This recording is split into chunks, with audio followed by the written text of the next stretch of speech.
Jai Mohanji. My name is Sini Pandi, Mohanji Acharya. So I'm reading Power of Purity book today, um, the program conducted by Mohanji Foundation Canada, and I'm happy to read a few chapters from Mohanji's book. So, as you're aware, this book is um, it's a treasure trove. It contains lots of information and guidelines which we can always apply it in our life, and it will help us to grow spiritually and able to address all problems what we face in life and focus on really what is important. So before I start reading the book, I would really like to request you to be aligned with the mantra, what I'm chanting. I'm invoking Mohanji and Divine Master's presence in our session. So request you to sit comfortably, keep your spine erect, arms relaxed and rested. Close your eyes, shoulders relaxed, close your mouth. Be aware of your breathing. Let's chant 3 times Mohanji Gayatri Mantra to invoke his presence in this reading session. Om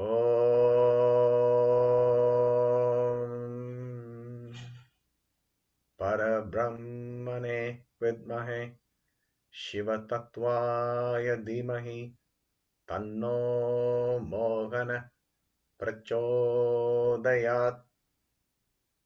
Om Parabrahmane Vidmahe Shiva Tattvaya Dhimahi Tanno Mohana Prachodayat.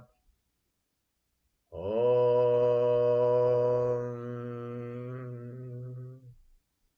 Parabrahmane Vidmahe Shiva Tattvaya Dhimahi Tanno Mohana Prachodayat.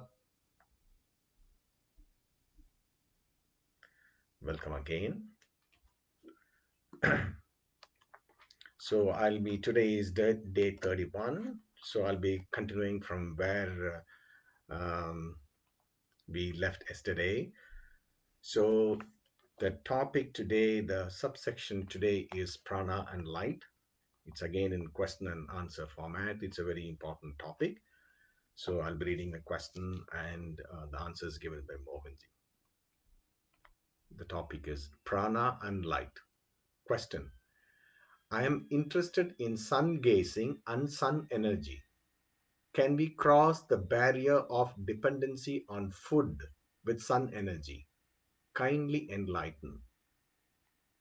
So Mohanji is answering.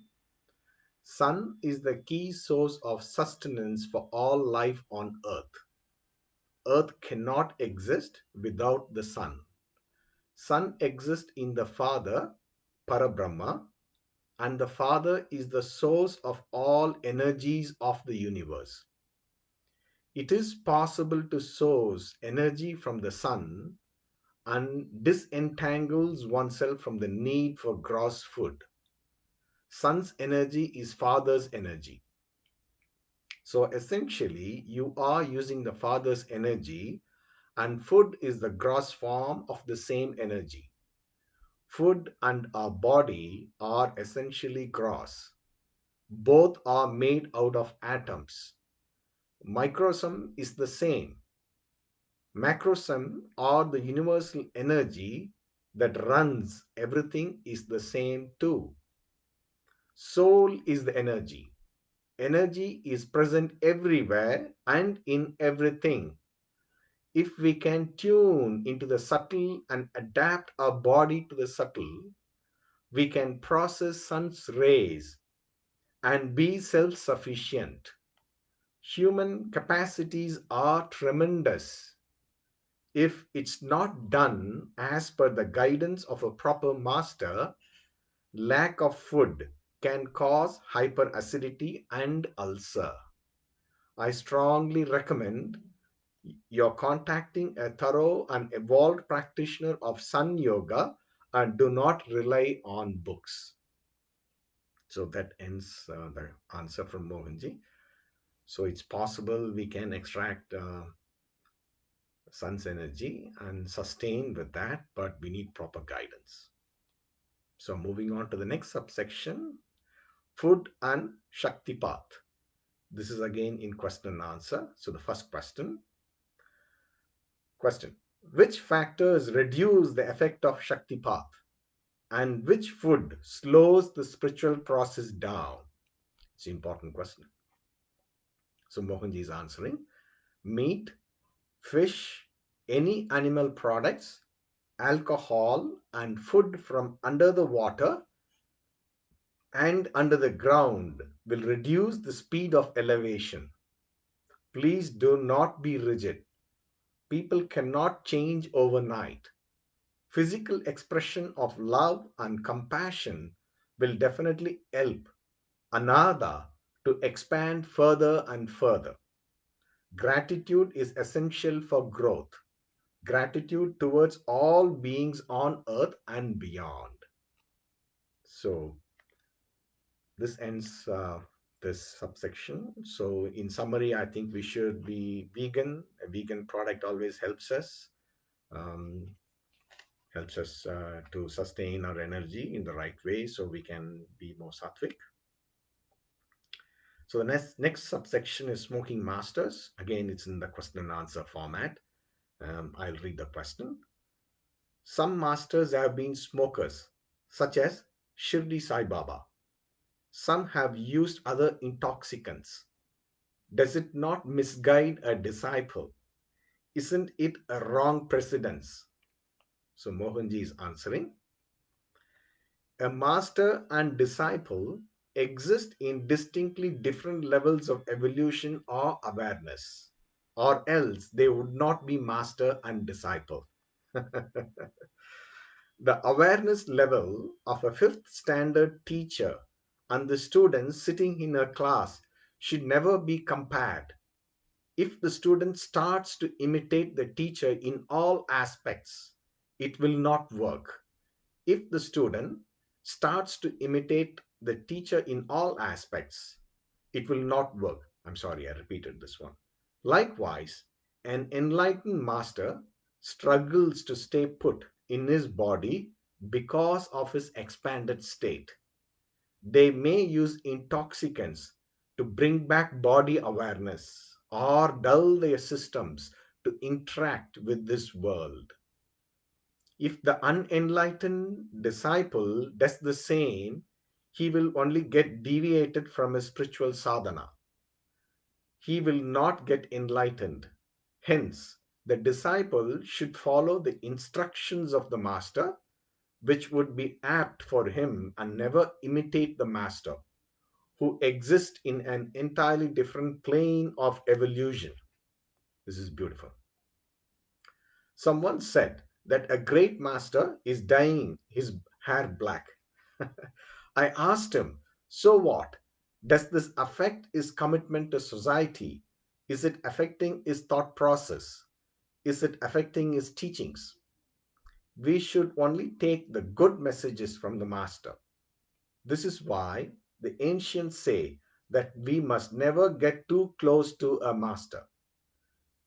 We will start taking him as ordinary. An enlightened master's characteristics or mannerisms might be erratic. This could confuse an elementary level disciple.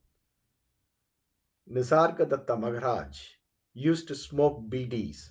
Some of his disciples told him, Swamiji, many important people are coming to see you. Why don't you smoke cigarettes? Maharaj laughed and said, I am not interested in smoking. I am beyond that. It is a requirement of this body. I am allowing it. I do not want to take another body just to smoke. Social bindings do not affect an enlightened master. Akalkot Maharaj, another great master, once urinated in front of everybody in front of a house.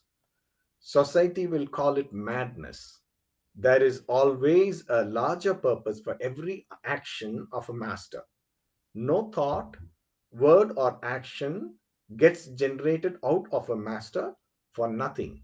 This is the truth. Hence, do not worry about how the masters behave in society. Just follow his instructions carefully for your own benefit. So, next question. I have read about the controversy that you created with your statement that wine and women are fine. Do you still maintain this view at your current level? So, Mohanji is answering this question. I believe this is easily the 100th time that I have answered this question.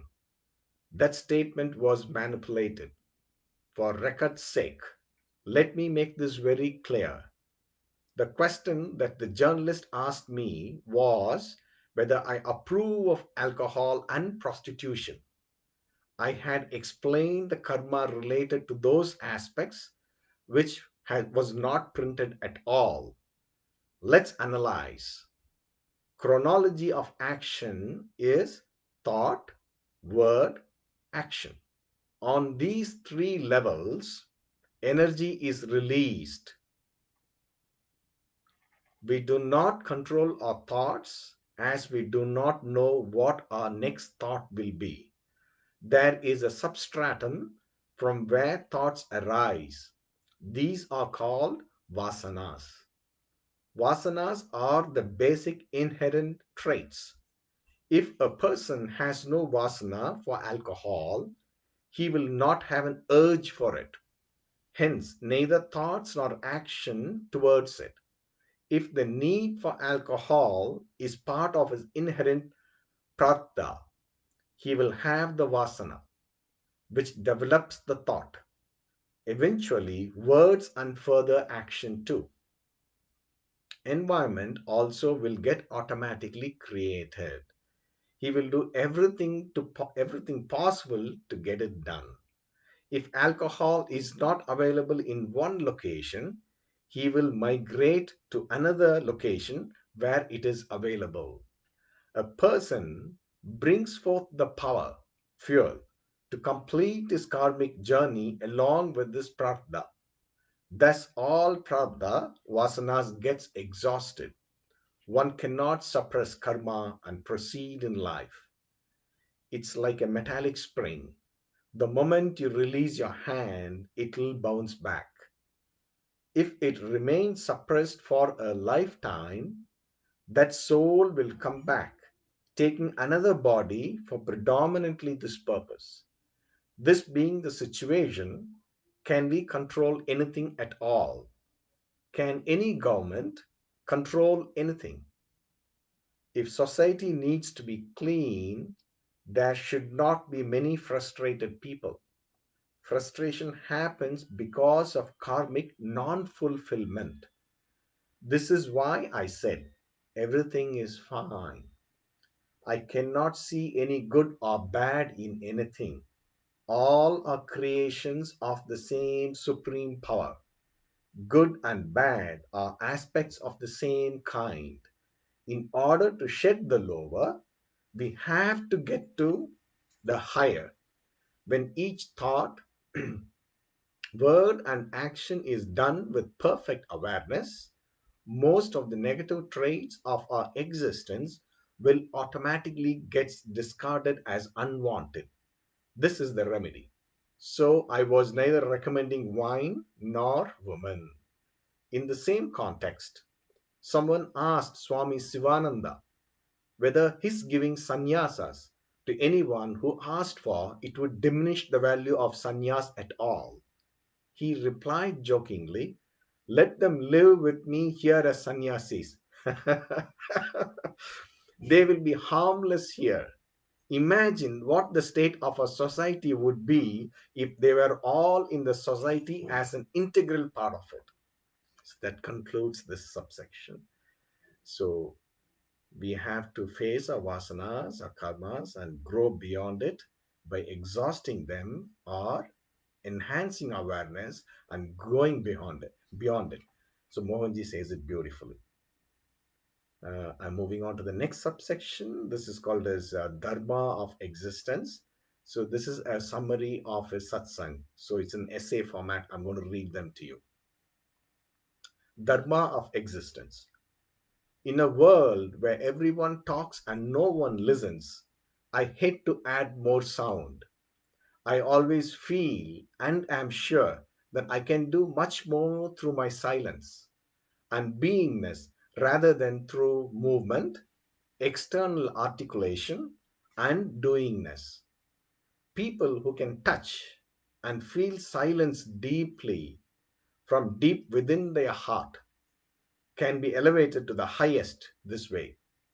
The gross minds with terrestrial and more physically tangible expectations will be terribly disappointed, vomiting emotions indiscriminately and clinging on to habits and conditionings.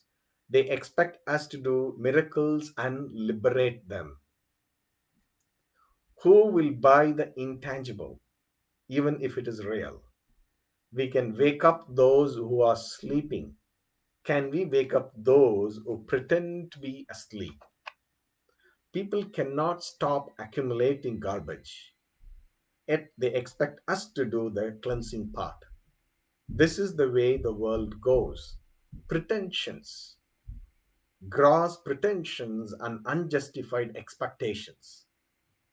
Images, words, sounds, all proclaiming something sensory and tangible or value for money, and people run after them.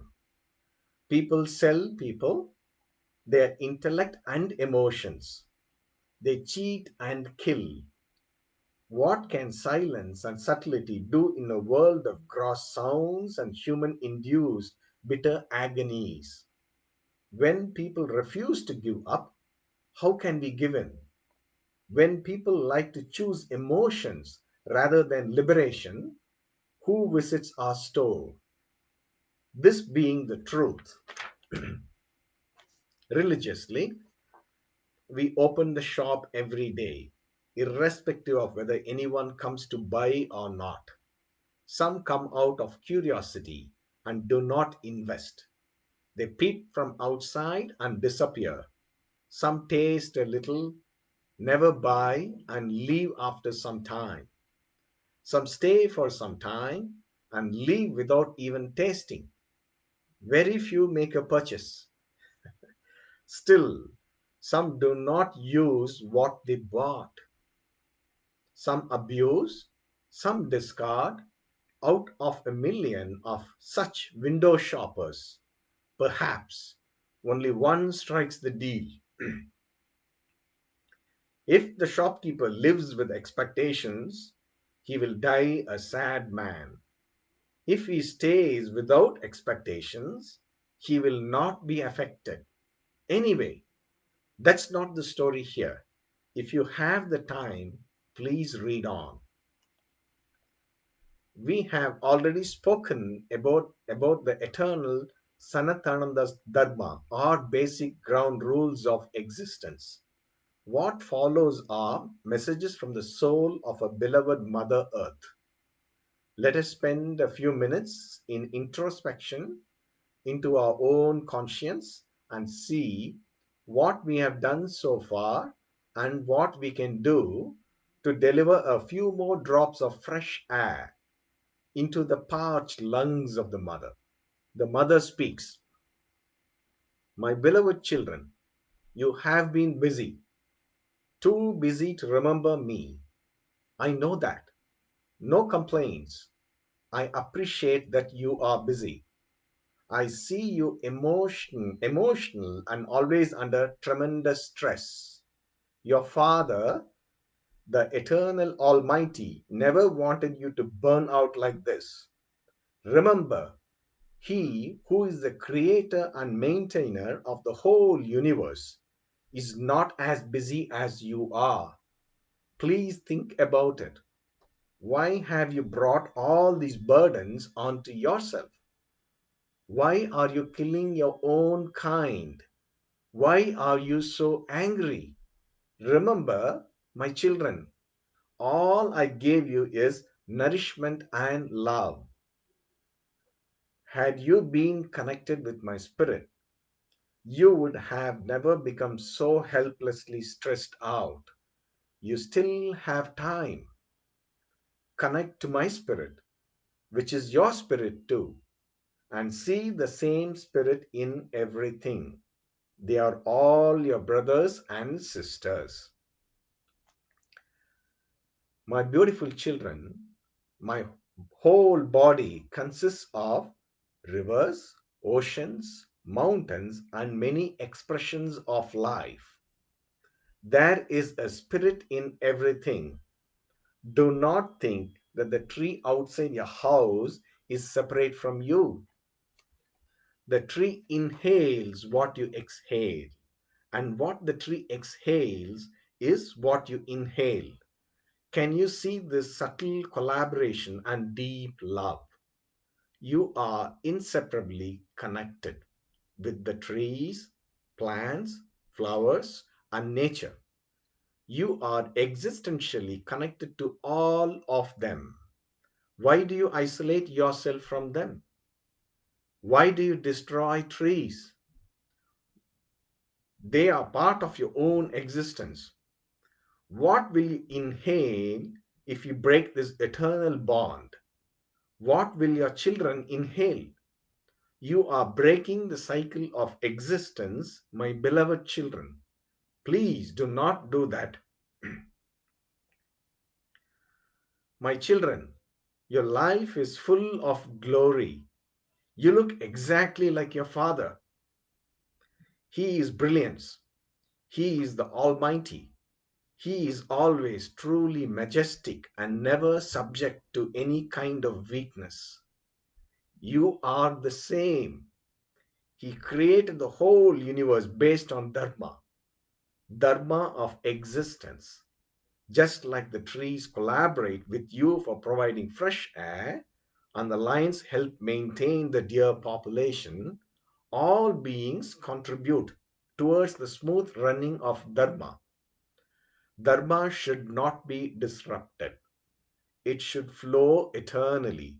Dharma is eternal. Dharma is the expression of your Father. We all exist in that. We have no life apart from that. Have you seen any lion killing for pleasure? Have you seen any bird sitting in the nest, lazy and procrastinating when the day breaks? Have you seen the sun taking leave even for a day? Over centuries, have you seen any change in the system of life and death? Everything born must die. Killing to satisfy senses, anger, hatred, or lust. This is against Dharma. This will bring your downfall. When you inflict pain on others, similar pain will haunt your existence too. This is also part of Dharma. Your own people explain the theory of relativity. This is also an aspect of that. May your minds obsessed with science understand it that way. My children, beware. Science should not make you insensitive. I have reasons to believe that it does. How many beings are you torturing and killing in your laboratories? It's a shame, my children.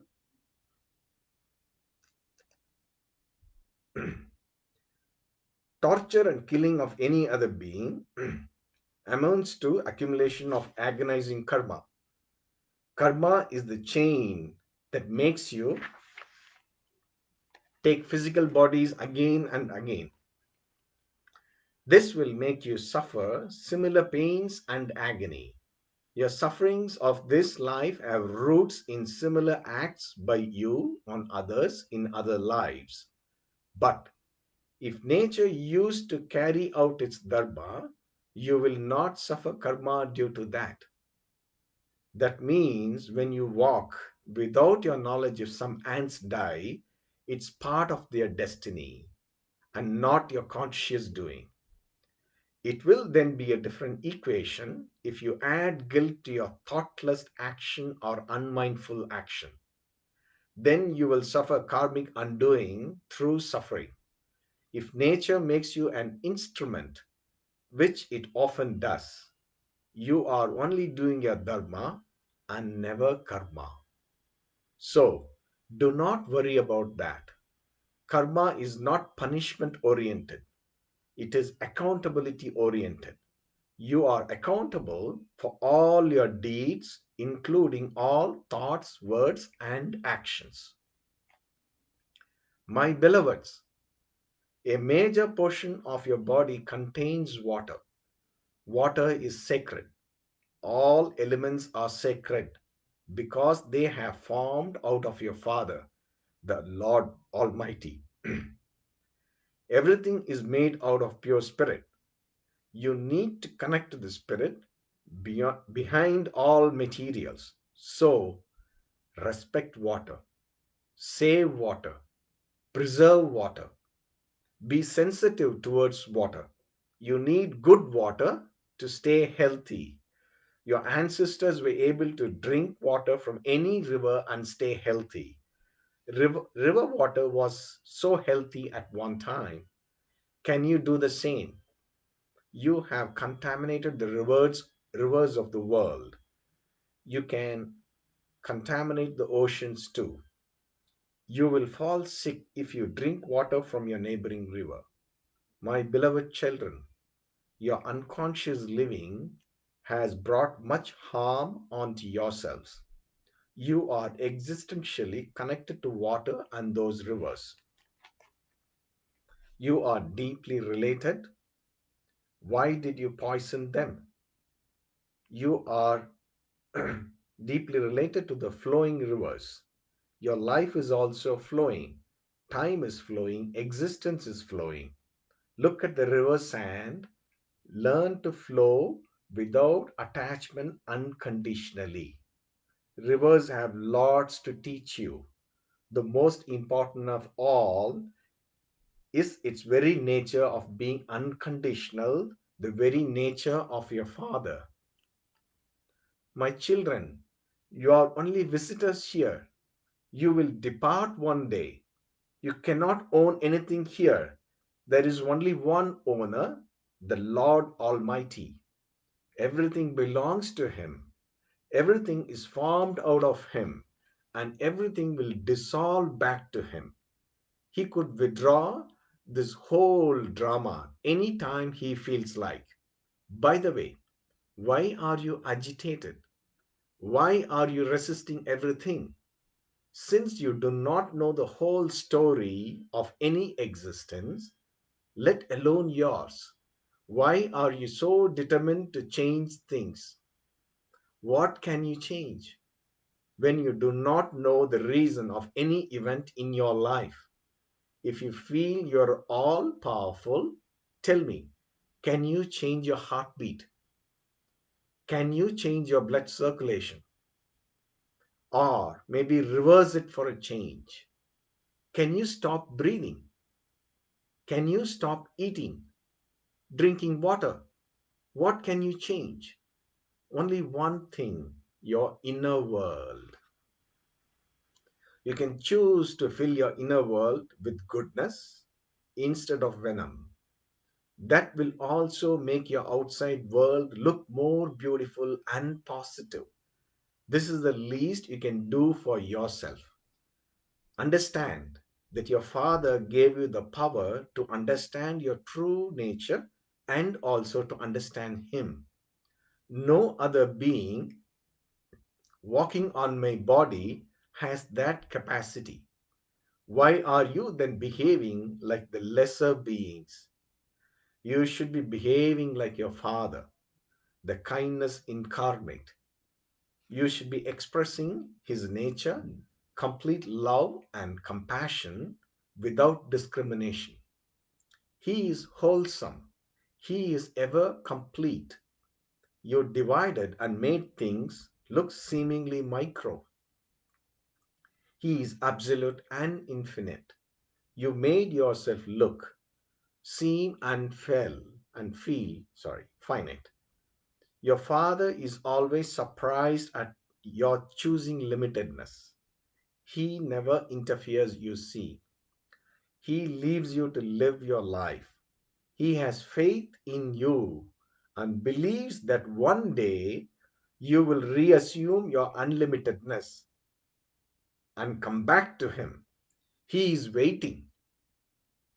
He is happy and thrilled when you express his nature of selfless compassion and unconditional love. He is sad when you express negativity, anger, hatred, and the silly emotions of an average terrestrial being. Keep him happy, express love. You will see the difference happening in yourself. My children, we have a common destiny. My destiny is linked with yours, and yours with mine. We are not separate from each other. When you contaminate the same source that you came from, reactions are inevitable. This is not my choice. This is my destiny, yours too. This is natural with my sickness. All the calamities that you see on my surface are inevitable because I am tired. I am sick. Your mother has become seriously ill. My body is reacting to the poisons that have been pumped into me for years. Your advancement has been at the cost of my health. Do you know that? When I sigh or pant in pain, storms and floods are your experience. How can I help it? I am helpless, my children. You are born out of me. You are myself. I have given birth to millions of bodies over millions of years. Now I am tired. It's time for me to be reborn. Those of you who will connect to my spirit, which is the spirit of existence, will survive the change. Those of you still immersed in senses, mind, and intellect will wake up to uneasy realities sooner or later. Never tell me that I did not warn you. Save yourself while you can. Changes are not negative, they are inevitable. Changes mean evolution. Nothing ever stays the same in your Father's creation. Dynamism is the core of creation. It never stayed the same in the past and will never stay the same in the future, too. Otherwise, you would not be here. You would not be here without the evolution and change. My children, treat all things as spirit. All are made out of that. Realize that all are one spirit. Me, the earth, plants and trees, water, air, the sun, moon, and the stars, birds and animals, you, all came out of one spirit. All one spirit. Do not worry about death. Death is not the end. There is no end. Life is an evolution, constant evolution. It never stops. There is no need to worry. So, my children, be kind to yourself and to others around you. My blessings are always with you. I love you and have always loved you, even when you never understood and felt my spirit. I have always been waiting for you to know and understand. I do not have much life left now. Before I withdraw, I had to tell you this. I love all my children alike. I have no favorites. Your Father also loves all his creations alike. Close your eyes and feel us. You will understand this truth. I love you. This ends this chapter and reading today. So, the last part of it, the message from Mother Earth, is a very powerful message. Mohanji has beautifully expressed that. So, we need to connect to Mother Earth. We need to be aware that we are all one and we are all one spirit. And let us be natural and flow with unconditional love. Let's look inside our inner world. That's the only one we can change. And unconditional love towards us and towards everyone, every being in this world and beyond. That is the message. Let's follow that with Mohanji's guidance. Thank you very much for joining today. Please come tomorrow again and we'll continue reading this beautiful message from Mohanji. Thank you again. Jai Mohanji.